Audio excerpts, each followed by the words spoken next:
وطن بازار، خانه مشترک تاجر و مشتری. بیننده های عزیز و گرانقدر تلویزیون وطن و علاقمندان وطن بازار، سلام و عرض ادب دارم خدمت شما عزیزان، هر گوشه و کنار افغانستان و هر جای دنیا که هستید. خوش و آرام و سرحال باشید. دوستای عزیز، به سلسله معرفی تولیدات وطن و تولیدات داخلی، امروز یک تولید مصالح وطنی را به نام حکیمی خدمت شما به معرفی میگیریم. حکیمی گروپ از گیاها و بوته‌های وطنی برای شما عزیزا مصالح های بسیار خوب و لذیذ و مزه‌دار تولید کرده. نام حکیمی را فراموش نکنید. و همچنان حکیمی گروپ افتخار دارد که با تولید مصالحات خوب و با کیفیت و با قیمت مناسب خدمت هموطنان عزیز قرار دارد. دوستای عزیز، این مساله را که شما میبینین، این بریانی مساله است. بریانی مساله واقعا من خودم به بریانی علاقه دارم و همیشه از مصالحات حکیمی استفاده کردیم که یک ذائقه بسیار عالی داره و همچنان صحی است و با قیمت مناسب خدمت هموطنان عزیز عرضه میکنه. ما یک چند قلم از این تولیدات مصالح را خدمت شما به معرفی میگیرم. این هم ماهی مساله است. ماهی مساله دوستای عزیز، کسایی که علاقمند ماهی هستند میتونن که از این مساله استفاده کنن. این مساله طعم بسیار خوب داره و همچنان مساله روش مساله. دوستایی که علاقمند گوشت هستند و میخواین که روش بخورن، نوش جان کنن، از این مساله میتونن که استفاده بکنن. و همچنان مساله دیگه کرایی مساله است. کسایی که شوقی کرایی هستند میتونن که کرایی گوشت بز، کرایی گوشت گوسفند، کرایی مرغ و هر گوشتی که شوق داشته باشن میتونن که از این مساله استفاده کنن و غذای خود خوشمزه بسازن.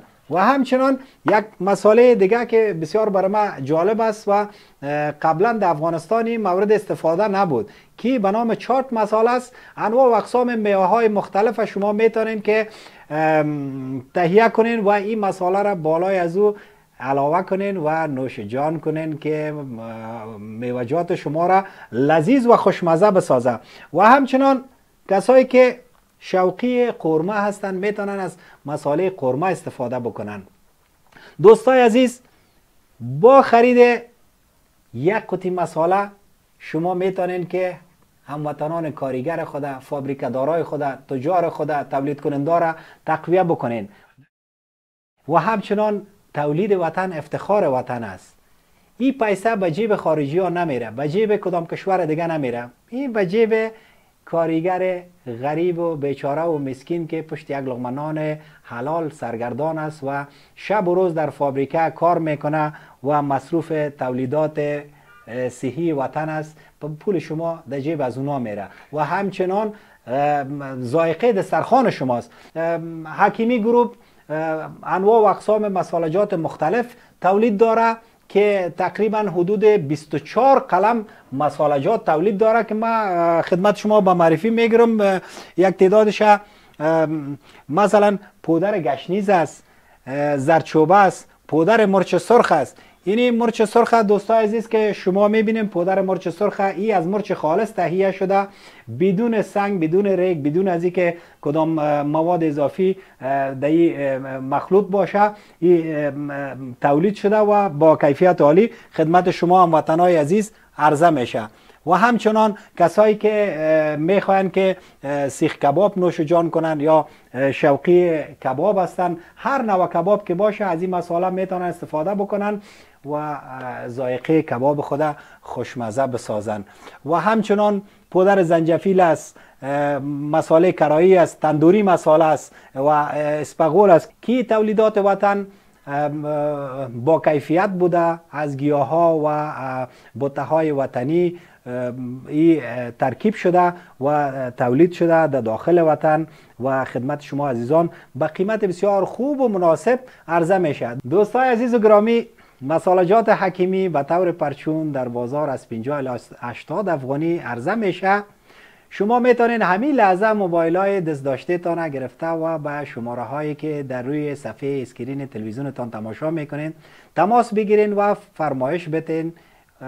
انشالله که به زودترین فرصت در پشت خانه هایتان، آشپزخانه هایتان، دکاکین و دفاترتان میرسه. و از تجاران و فابریکه‌داران محترم تقاضا میکنیم اگر تولیدات وطن دارن و یا از بیرون از وطن، از تجاران و تولید کنندگان و فابریکه‌داران عزیز تقاضا میکنیم که تولیدات وطن خود از طریق وطن بازار میتونن که به فروش برسانند. وطن بازار در خدمت هموطنان عزیز قرار داره. شما میتونین که اجناس با کیفیت تولید وطن یا اجناسی که از بیرون وارد میکنین از طریق وطن بازار به فروش برسانید. کوتاه‌ترین فاصله بین تجار، تولید کنندگان، فابریکه‌داران و مشتری فقط و فقط وطن بازار. شماره هایی که در روی صفحات اسکرین تلویزیونتان است همین لحظه میتونین تماس بگیرین و پیوندتان با مشتری دائمی بسازین. تولید وطن